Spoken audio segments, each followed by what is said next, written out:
সন্তানকে বারবার অন্যের সঙ্গে তুলনা করা। আমাদের দেশে একটি প্রবণতা রয়েছে, মা বাবা সবসময় সন্তানকে পাশের বাসার আরেকজনের সন্তানের সঙ্গে তুলনা করেন। দেখো তোমার বন্ধু কত ভালো রেজাল্ট করেছে, দেখো তোমার বন্ধু চিত্রাঙ্কনে কত ভালো পুরস্কার নিয়ে এসেছে, দেখো তোমার বন্ধু এই করেছে ওই করেছে, তুমি তো কিছুই পারোনি। এই ধরনের কথাবার্তা আপনার সন্তানকে জীবনের সামনে এগিয়ে নিতে তো সাহায্য করেই না, বরং তাদেরকে হীনমন্য করে তোলে। তারা ভাবতে শুরু করে তারা কোনো কিছুতেই যথেষ্ট নয়, তারা কখনোই ভালো করতে পারবে না। এই জিনিসগুলো ধীরে ধীরে তাদের মনের ভেতর থেকে আত্মবিশ্বাসকে একেবারেই নষ্ট করে ফেলে। যখন দেখে তারা যাই করে না কেন অন্য কারোর সঙ্গে তাদের তুলনা করা হচ্ছে, একটা সময় পরে গিয়ে তারা চেষ্টা করাই বন্ধ করে দেয়।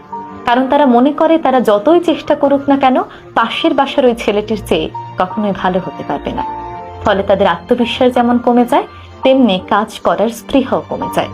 তাই আপনার সন্তানকে প্রতিনিয়ত অন্য কারোর সঙ্গে তুলনা করবেন না, বরং তার নিজের জায়গা থেকে কতটা ভালো করতে পারে তার জন্য সব সময় অনুপ্রেরণা যোগাবেন।